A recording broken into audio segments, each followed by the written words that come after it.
يرفع الله الذين آمنوا منكم والذين أوتوا العلم درجات والله بما تعملون خبير. Bismillahirrahmanirrahim. Assalamualaikum warahmatullahi wabarakatuh.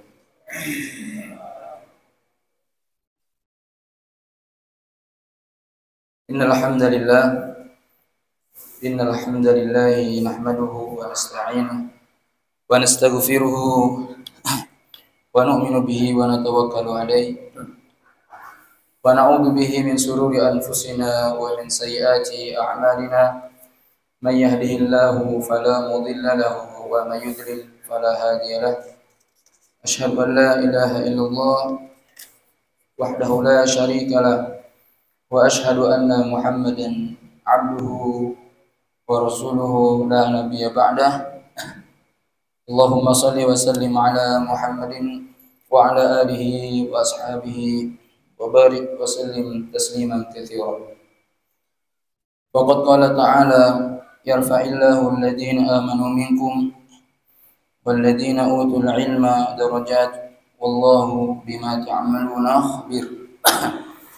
Wa qala Rasulullah sallallahu alaihi wasallam man salaka tariqan yaltamisu fihi ilman sahhalallahu lahu bihi tariqan ilal jannah atau kama qala Rasulullah sallallahu alaihi wasallam.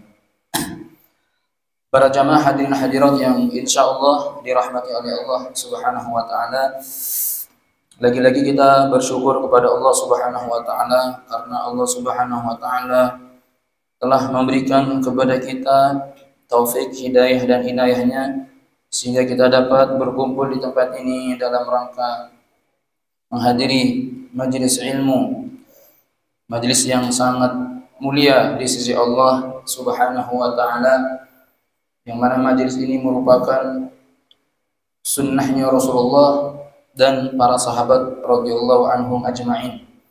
Maka mudah-mudahan kehadiran kita di tempat ini Allah Subhanahu wa taala golongkan kita sebagai orang-orang yang cinta akan sunnah Rasulullah sallallahu alaihi wasallam. Karena bapak-bapak, ibu-ibu yang dirahmati oleh Allah, sekecil apapun itu sunnah sangat besar nilainya di sisi Allah Subhanahu wa taala. Bahkan Nabi mengatakan man ahya sunnati faqad ahabbani wa man ahabbani kana ma'iyya fil jannah. Barang siapa yang menghidupkan sunnahku maka sungguh dia cinta kepadaku, dan barang siapa yang cinta kepadaku maka dia akan bersamaku ke dalam surganya Allah.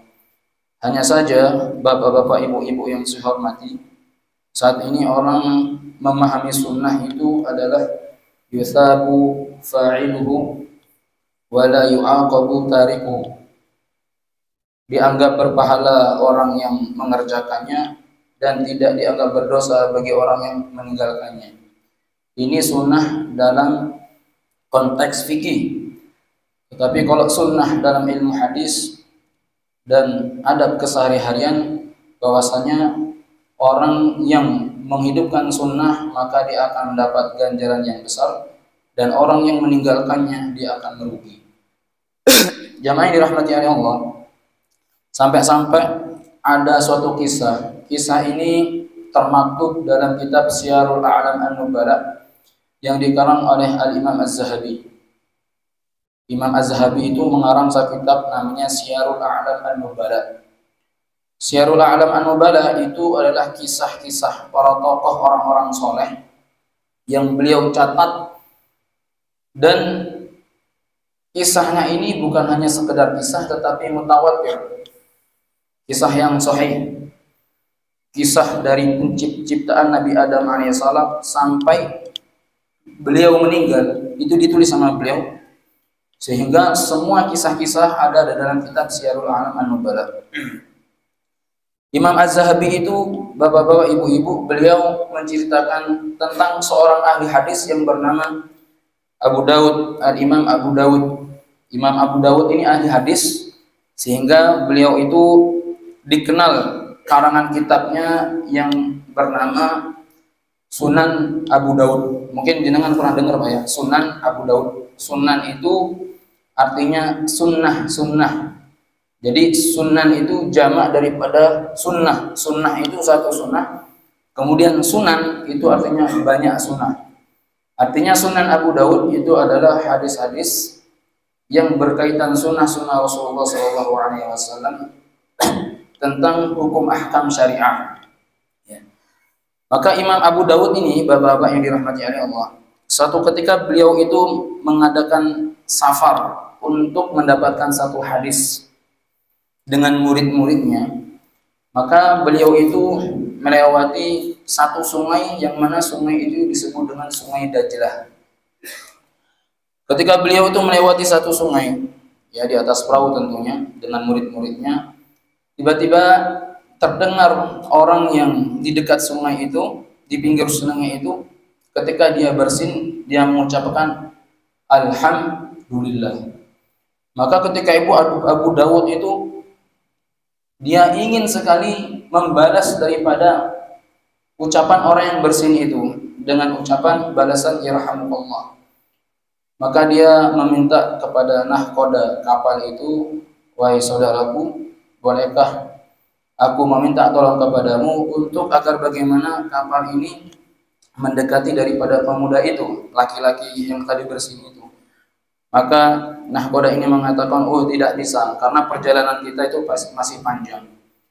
Ketika itu Abu Dawud ini bapak-bapak, saking cintanya dengan sunnah Rasulullah SAW, maka Imam Abu Dawud itu dia mengambil daripada bekalnya yang hanya 1 dirham, itu diberikan kepada pengemudi kapal itu untuk agar bagaimana kapal itu bisa berhenti di dekat orang itu.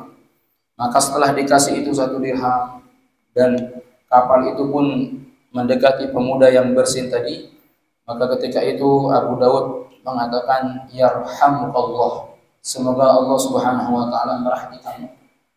Maka seorang pemuda pun menjawab wa yahdikumullah, dan semoga Allah memberikan petunjuk untuk kamu.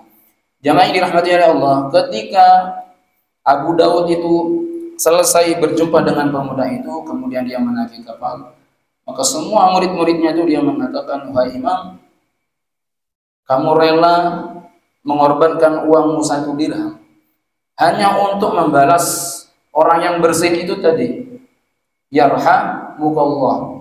Kemudian dibalas dengan orang itu yahdikumullah. Maka Imam Abu Dawud mengatakan, 1, saya ingin menegakkan sunnah Rasulullah karena saya mendengar. Yang kedua, saya berharap doa dia itu dikabulkan oleh Allah Subhanahu wa taala sehingga saya menjadi orang yang betul-betul mendapat petunjuk daripada Allah Subhanahu wa taala. Maka semua muridnya itu bapak-bapak ternyata kagum. Maka dengan izin Allah di tengah-tengah perjalanan, maka muridnya semuanya ini tertidur. Maka ketika tertidur, termasuk anak buah daripada pengemudi kapal itu pun tertidur. Maka ketika terbangun, maka salah satu anak buah pengemudi kapal itu dia mengatakan, itu yang tadi turun, itu namanya siapa? Maka murid-muridnya mengatakan Imam Abu Dawud. Maka beliau mengatakan, Masya Allah, ketika saya tidur, saya bermimpi terdengar suara bahwasanya Allah itu meridhoi Imam Abu Dawud itu. Masya Allah. Ternyata bapak-bapak, ibu-ibu yang dirahmati oleh Allah, ternyata yang mimpi itu bukan hanya anak buah ABK kapal itu, tetapi semua murid-muridnya itu mimpi yang sama. Allah itu meridhoi siapa? Imam Abu Dawud. Maka para ulama mengatakan dari kisah ini, begitu besarnya sunnah Rasulullah SAW yang kelihatannya sepele, Pak. Yarhamukallah wa yahdikumullah, sepele, tetapi itu sangat bernilai di sisi Allah Subhanahu wa taala. Maka mudah-mudahan kehadiran kita di tempat ini, kita termasuk orang-orang yang cinta dengan sunnah Rasulullah SAW, sehingga kita di akhirat insyaallah diakui sebagai umat Muhammad sallallahu alaihi wasallam. Amin ya rabbal alamin. Jamaah yang dirahmati Allah, mari kita sama-sama melanjutkan pembahasan hadis selanjutnya, yaitu hadis yang ketiga. An Ibnu Umar radhiyallahu anhu qala Rasulullah sallallahu alaihi wasallam, "Adz-dzulmu dzulumatun yaumal qiyamati muttafaqun alaih. Dari Ibnu Umar radhiyallahu anhu telah berkata, Rasulullah sallallahu alaihi wasallam bersabda, "Adzulmu, kezaliman itu zulumatun." Kezaliman itu merupakan kegelapan yang bertumpuk-tumpuk banyak pada hari kiamat. Hadis ini diriwayatkan oleh muttafaqun alaih. Jamaah yang dirahmati oleh Allah, hadis ini merupakan hadis yang sangat agung. Rasulullah menjelaskan tentang bahayanya orang yang berbuat zalim. Kata Rasulullah, orang yang berbuat zalim itu maka dia akan mendapatkan zulumat, kegelapan. Kenapa dalam redaksi ini, hadis ini Rasulullah tidak menggunakan redaksi al-zulmu zulmun. Tapi kenapa zulumat? Zulumat itu jamak daripada zalum. Zalim, kegelapan, zalmun, kegelapan. Kalau zulumat itu kegelapan yang menumpuk.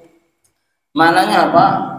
Para ulama muhaddisin mengatakan maknanya kezaliman itu merupakan perbuatan yang dimurkai oleh Allah Subhanahu wa taala.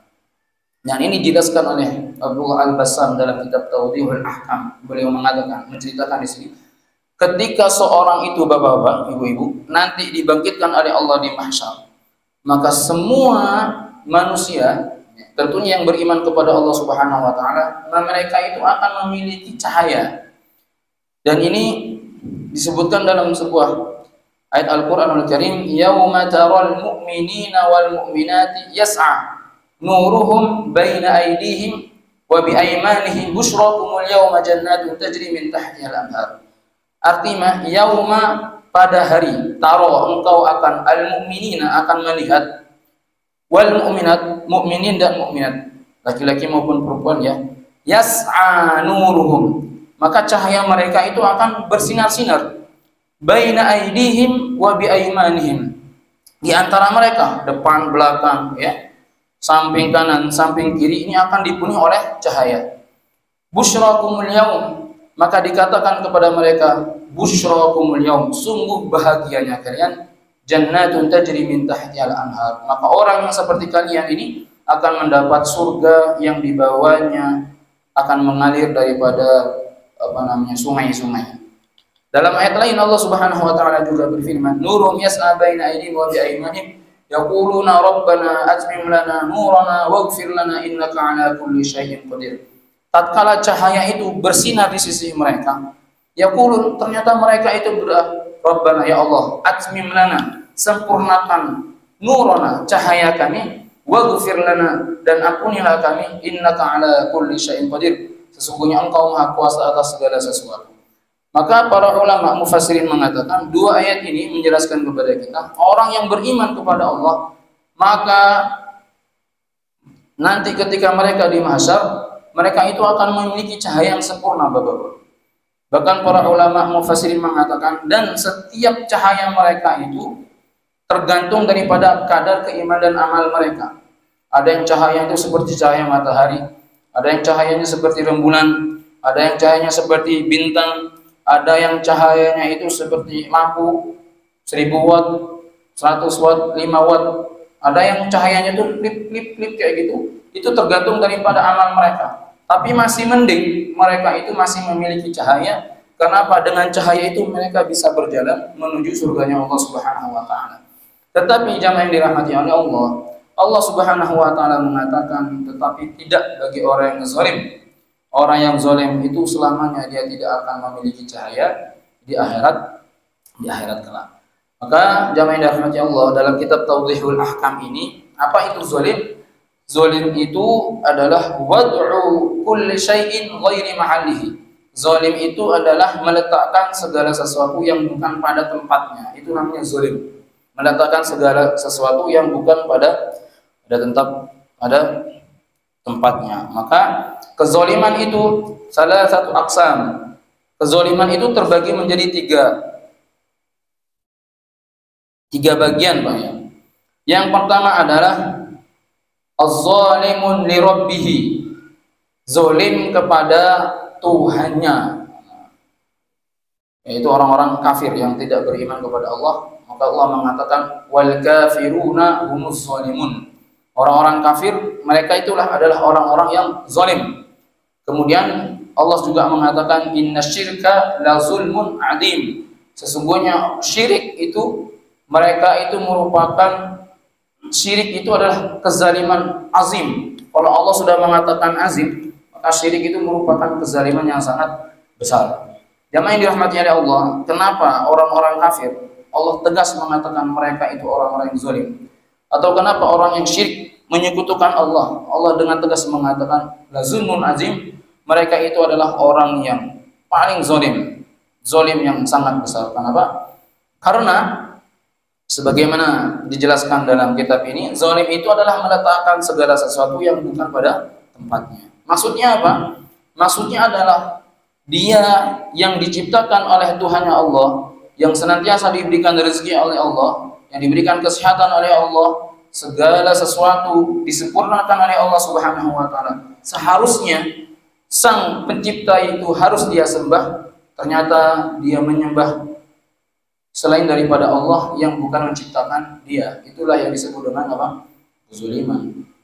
Contoh logikanya kayak gini, ketika kita memiliki anak angkat atau anak ya, atau kita memiliki anak didik, kita pelihara dia dari bayi sampai dia besar, kemudian kita sekolahkan SD, SMP, SMA, kemudian kita kuliahkan. Setelah kita kuliahkan, kita kasih dia pekerjaan, kita kasih dia modal, kemudian kita nikahkan dia. Setelah itu diberikan dia rumah. Ternyata setelah dia menjadi orang yang sukses, dia tidak bersyukur kepada orang yang telah memberikan banyak kepada dia, bahkan dia bersyukur kepada orang lain. Nah, inilah yang disebut dengan kezaliman. Allah yang Subhanahu wa taala yang memelihara dia, yang menciptakan alam semesta ini, yang seharusnya disembah, ternyata dia tidak menyembah Allah Subhanahu wa taala, maka ini disebut dengan syirkun azim. Syirik ya. La zulmun azim. Makanya Abdullah ibnu Mas'ud itu pernah bertanya kepada Allah, "Ya Rasulullah, ayyu dzambi a'dzam?" Wahai Rasulullah, saya tanya kepada engkau, dosa yang paling besar itu kira-kira dosa apa? Maka Rasulullah mengatakan, "Antaj'alu lillahi niddan." Engkau menjadikan Allah itu ada sekutu bagi Allah Subhanahu wa taala. Artinya engkau tidak menyembah daripada Allah. Itu merupakan dosa yang sangat besar. Ats-tsaniyah, yang kedua, az-zalimun li nafsihi. Zalim kepada diri sendiri. Seperti apa? Yattabi'us syahwa. Dia mengikuti hawa nafsunya. Wa tarkus shalah aujabat kullahu. Kemudian dia telah meninggalkan kewajiban-kewajiban Allah Subhanahu wa taala. Nah, ini adalah zalim kepada diri sendiri. Yang kedua, atau dia melakukan dosa-dosa, ya, baik dosa besar maupun dosa kecil, itu merupakan zalim kepada diri sendiri. Yang kemudian yang ketiga, ini yang paling bahaya, adh-dhalimun li ghairihi, zalim kepada orang lain. Ketika seseorang itu zalim kepada Allah, kemudian dia bertaubat mentauhidkan Allah, sudah, Allah Ghafur Rahim. Atau ketika dia melakukan dosa, dia minta ampun kepada Allah, Allah akan ampuni. Tetapi yang ketiga ini yang bahaya, zalimun li ghairihi, zalim kepada orang lain. Kenapa? Kalau sudah hubungannya tuh hablum minan nas, maka Allah tidak akan mengampuni dosanya sebelum orang yang dizalimi itu memaafkan dia. Nah, itu masalahnya. Paham gak, Pak? Makanya jangan kaget ketika Rasulullah itu bertanya kepada para sahabat, "Ya ashabi, atadruna mal muflis?" Wahai sahabat-sahabatku, tahukah kalian siapakah orang-orang yang merugi itu? Semua sahabat menjawab, "Ya Rasulullah, orang yang merugi, orang yang bangkrut itu adalah tentu orang yang dia berdagang, hancur perdagangannya, atau ketika dia memiliki bisnis, hancur bisnisnya dan lain sebagainya." La, kata Rasulullah, tidak. Orang yang muflis, orang yang bangkrut itu adalah ya'ti yaumal qiyamati bis salatihi wa biz zakatihi, kemudian wa bi a'mali sholihati. Mereka datang pada hari kiamat membawa amal soleh, membawa amal puasa, zakat mereka, semua mereka datang dengan membawa amal soleh. Tetapi lantaran dia itu pernah zalim kepada saudaranya, maka itu terhalang, Bapak-bapak. Terhalang. Ketika terhalang, dia protes kepada Allah, "Ya Allah, kenapa engkau halangi saya untuk memasuki surgamu ini?" Karena ada orang yang pernah engkau zalimi, dia tidak terima ketika engkau dimasukkan ke dalam surgaku, surganya Allah Subhanahu wa taala. Ternyata Bapak-bapak yang dirahmati oleh Allah, maka semua kebaikan-kebaikan yang dia kumpulkan di dunia itu maka akan diberikan kepada orang yang dizalimi. Kemudian setelah itu dosa-dosa yang orang yang dia zalim itu dilemparkan kepada orang yang menzalimi. Inilah bahayanya orang yang melakukan kezaliman untuk orang lain. Makanya Bapak yang dirahmati Allah, kata Rasulullah, maka hendaknya ketika orang yang pernah menzalimi orang lain atau merasa terdolimi, maka sebelum datang kematiannya hendaknya dia harus mengikhlaskan semua itu. Karena apa? Karena tentunya kasus ini akan terus berlanjut sampai pada hari kiamat. Oleh karena itu Pak, wajar Sayyidina Umar itu ketika beliau itu masuk Islam, ketika beliau bersyahadat asyhadu an la ilaha illallah wa asyhadu anna muhammadar rasulullah, maka orang yang pertama kali dia cari itu siapa? Kelompok orang-orang Quraisy yang pernah dia pukul. Dia mengatakan, wahai penduduk Quraisy, siapa di antara kalian yang pernah aku pukul dan dia merasakan sakit hati dengan saya, maka hari ini silakan, saya Umar, silakan engkau untuk hudud kisos kepada saya, untuk membalas kepada saya. Karena apa? Sayyidina Umar itu takut nanti di akhirat dia akan dituntut oleh orang yang pernah dia zalimi. Paham ya, Pak? Ini makanya wajar ketika Rasulullah mengatakan ad-dzulmu dzulumatun, zalim itu merupakan zulumat, kegelapan pada hari kiamat. Baik, kita lanjutkan hadis berikutnya. Wa an Jabirin radhiyallahu anhu qala Rasulullah sallallahu alaihi wasallam. Rasulullah sallallahu alaihi wasallam bersabda, ittaqud dzulma fa inna dzulma dzulumatun yaumal qiyamah wattaqus syuh fa innahu ahlaka man kana qablakum, akhrajahu Muslimun. Dari Jabir radhiyallahu anhu telah berkata, Rasulullah sallallahu alaihi wasallam bersabda, ittaqud dzulma, hati-hati dengan kezaliman. Nah, ini sudah kita bahas. Fa inna dzulma dzulumat, karena sesungguhnya kezaliman itu akan menjadi dzulumat, ya, pada hari kiamat. Wattaqus syuh, dan hati-hati, jauhilah syuh, kikir. Fa innahu ahlaka man kana qablakum, karena sesungguhnya sifat itu telah menghancurkan orang-orang sebelum kalian. Jamaah yang dirahmati oleh Allah, syuh itu artinya bakhil atau kikir. Nah, apa perbedaan antara bakhilun dan syuh? Itu sama-sama artinya kikir, Bapak, atau sama-sama pelit. Apa perbedaannya? Maka di sini disebutkan bahwa ini indahnya bahasa Arab tersebut, Bapak. Kalau bakhil itu, ya, bakhil itu adalah apa namanya? Bakhil itu harta yang mana dia pelit dengan harta dia sendiri, itu namanya bakhil. Pelit dengan hartanya sendiri, itu namanya bakhil, Pak. Tapi kalau syuh itu adalah pelit bukan hanya dengan hartanya sendiri, tetapi pelit dengan harta orang lain, itu namanya syuh. Apa Pak? Syuh itu pelit. Sudah pelit dengan hartanya sendiri, juga pelit dengan harta yang dimiliki orang lain. Ketika ada orang yang mau berinfak, bersedekah, yang nggak suka, nggak suka dia. Ketika ada orang yang bersedekah, ketika ada orang yang membantu fuqara dan masakin, itu dia nggak suka. Kenapa? Nggak suka kalau harta itu diberikan kepada orang lain, agar bagaimana harta itu diberikan kepada diri sendiri. Itu namanya syuh. Ya, namanya syuh. Sampai bahaya syuh ini, Pak. Allah Subhanahu wa taala sampai menyinggung dalam Al-Qur'an, wa may yushukha nafsihi wa may yuqashuha nafsihi fa ulaika humul muflihun. Barang siapa yang terbebas dari penyakit syuh ini, maka sungguh mereka itu adalah orang-orang yang sukses. Syuh. Paham ya? Sampai dulu itu Pak, ada seorang salafus saleh. Itu ketika beliau itu tawaf di sekeliling Ka'bah, maka doanya itu Pak, Allahumma qini suhha nafsi. Ya Allah, selamatkanlah hamba dari sifat suh. Dari sifat suh. Ya, selamatkanlah hamba dari sifat suh. Nah, ini kan seharusnya doanya itu kan bukan itu Pak, kalau diajarkan Nabi kan. Tapi ini ada seorang salafus saleh, ketika beliau itu tawaf di keliling Ka'bah, maka yang beliau katakan, Allahumma qini suhha nafsi, ya Allah, selamatkanlah aku dari sifat suh. Ya Allah, selamatkanlah aku, jauhilah aku dari sifat su. Berkali-kali Rasulullah sahabat salafus saleh ini berdoa seperti itu. Kenapa? Ketika ditanya oleh salah satu temannya, kenapa engkau selalu berdoa seperti itu? Karena aku takut dengan ayat Al-Quran yang berbunyi, wa may yuqassuha nafsi faulaika humul muflihun. Ya, orang yang memiliki sifat suh itu adalah orang-orang yang tidak akan dilihat oleh Allah, dan orang yang selamat dari sifat suh, maka mereka lah orang-orang yang muflihun, orang-orang yang apa? Orang-orang yang sukses. Jadi Bapak ini rahmati Allah. Jadi bakhil atau suh ini pun memiliki dua tingkatan. Tingkatan yang pertama adalah bakhil kepada diri sendiri. Ya, bakhil kepada diri sendiri. Maka orang yang bakhil kepada diri sendiri ini orang yang sahabat. Banyak orang yang bakhil kepada diri sendiri.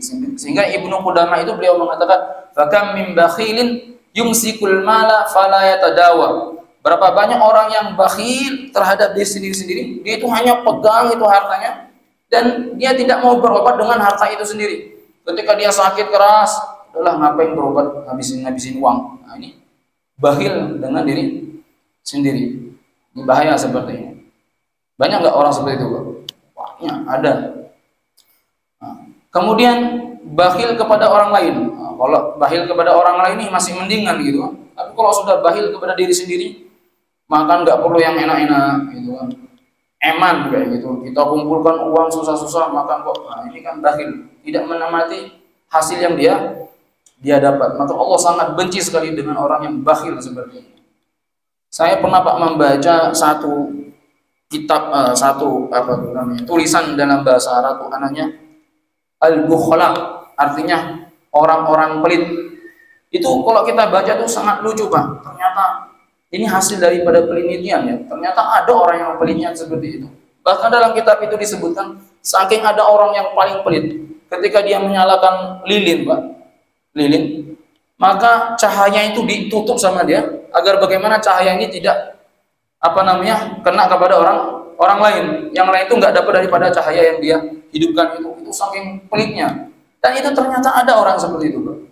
Ada orang yang seperti itu. Makanya Nabi mengajarkan kepada kita agar terhindar daripada sifat pelit. Allahumma inni a'udzubika minal jubni wal bukhl. Ya Allah, aku berlindung kepada kamu dari juben wal bukhl, pengecut, dan bukhl, sifat apa? Pelit.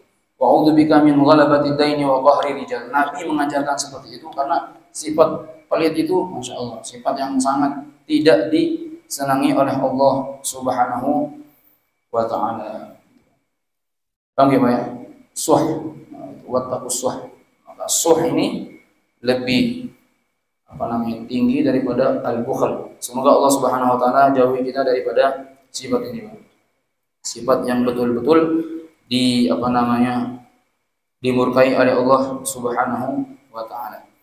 Baik, kemudian hadis berikutnya ya. Hadis ini hadis tentang riya. Bismillahirrahmanirrahim. Wa an Mahmud ibni Labid radhiyallahu anhu qala Rasulullah sallallahu alaihi wasallam, in akhwafa, ini apa nih baca?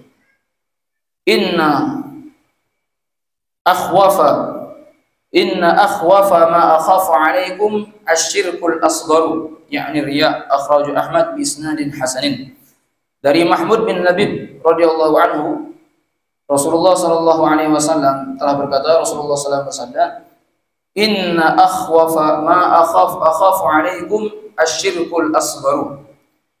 Sesungguhnya kata Rasulullah sallallahu alaihi wasallam, hal yang paling aku takuti yang menimpa kalian itu adalah asyirkul asghar, syirik yang kecil, yaitu ar-riya. Hadis ini diriwayatkan oleh Imam Ahmad dengan sanad yang hasan. Nah, hadis ini menjelaskan kepada kita jamaah yang dirahmati Allah tentang bahayanya riya. Bahkan Nabi mengatakan riya itu merupakan salah satu syirik kecil. Jamaah yang dirahmati Allah, timbul pertanyaan, kenapa Rasulullah itu dalam redaksi hadisnya mengatakan inna akhwafa, aku tuh betul-betul sangat takut kali kepada kalian, yaitu syirik kecil. Maksudnya apa? Riya. Kenapa jamaah yang dirahmati oleh Allah? Karena riya ini, kata Rasulullah SAW, riya ini hanya didapati kepada orang-orang yang soleh saja yang akan merasakan ini. Yang enggak soleh enggak. Untuk apa orang meninggalkan sholat, minum-minuman khamar? Mereka enggak riya. Tapi penyakit riya ini hanya dirasai oleh orang-orang yang soleh, orang yang rajin ibadah. Betul enggak, Pak? Pasti itu. Dan ulama mengatakan tidak ada satupun orang yang akan bisa selamat dari penyakit riya. Pasti itu. Sehingga jamaah yang dirahmati oleh Allah Subhanahu wa taala, saking bahayanya ini penyakit riya ini, maka Rasulullah SAW mengajarkan kepada kita, karena riya ini kan sesuatu penyakit yang sangat halus sekali, Pak. Halus sekali penyakit riya. Sirrun minal asrar, kata Nabi. Maka Nabi mengajarkan satu doa, Allahumma inni a'udzubika an usyrika bika wa ana a'lam. Ya Allah, sesungguhnya aku berlindung kepadamu dari kesyirikan yang aku itu tahu. Wa astaghfiruka lima la a'lam. Dan aku memohon ampun kepada kamu dari kesyirikan yang aku tidak tahu. Apa itu? Riya. Ya, seperti itu. Maka Nabi mengajarkan satu doa agar kita terhindar daripada kesyirikan yang kita tidak tahu. Penyakit daripada penyakit. Ya. Jamaah yang dirahmati oleh Allah Subhanahu wa taala. Subhanallah. Kenapa riya ini disebut dengan syirik asghar? Maka ulama mengatakan karena ketika dia beribadah, niatnya itu bukan hanya kepada Allah, tetapi ada selain daripada Allah, siapapun itu, entah itu mertua, jamaah dan lain sebagainya. Maka jamaah yang dirahmati oleh Allah Subhanahu wa taala, kalau ada orang yang mengatakan, "Udahlah, saya enggak mau datang ke mushola." Yuk, kenapa? Lebih baik saya sholat di rumah daripada sholat di mushola. Karena saya takut, Ustaz, kalau saya datang ke mushola akan timbul daripada penyakit riya. Nah, ini orang yang seperti itu, itulah riya, kata Fudail bin Iyad kan. Maka Fudail bin Iyad mengatakan, tarkul amal li ajlin nas riya'un. Orang yang meninggalkan amal li ajlin nas, karena orang lain, itu namanya riya. Tarkul amal li ajlin nas riya'un. Orang yang meninggalkan amal karena orang lain, saya enggak mau seperti ini, takut disebut riya, itulah riya. Ya, kemudian wal amalu li ajlin nas syirkun. Sedangkan amal untuk manusia itu kesyirikan. Wal ikhlasu kata Rasulullah SAW, wal ikhlasu, sedangkan ikhlas itu ayyufiqallahu minhuma. Ikhlas itulah yang akan menyelamatkan ya daripada dua perbuatan amal tersebut. Jamaah yang dirahmati oleh Allah Subhanahu wa taala, sampai ya Abu Yazid Al-Bustami itu, Pak, Al-Imam An-Nawawi itu pernah menjelaskan dalam kitabnya Bustan Al-Afifin. Beliau menjelaskan ada seorang yang bernama Abu Yazid Al-Bustami. Maka subhanallah, beliau itu, Pak, untuk belajar ikhlas, beliau belajar ikhlas itu selama berapa? 12 tahun belajar ikhlas. Ya. Untuk menjaga hatinya, belajar ikhlas itu selama berapa? 12 tahun. Sehingga kesimpulannya beliau mengatakan ternyata ikhlas itu sulit. Ternyata ikhlas itu sulit. Ya, di sisi lain kita bisa selamat dari perbuatan riya, kita ikhlas. Tetapi terkadang dalam sisi lain nggak bisa. Betul nggak, Pak? Dalam sisi lain selamat kita dari penyakit riya, ikhlas. Tapi terkadang dalam amal yang lain kita nggak bisa selamat.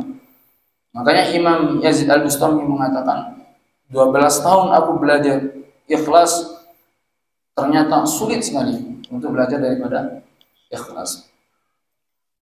Kenapa jamaah yang dirahmati oleh Allah?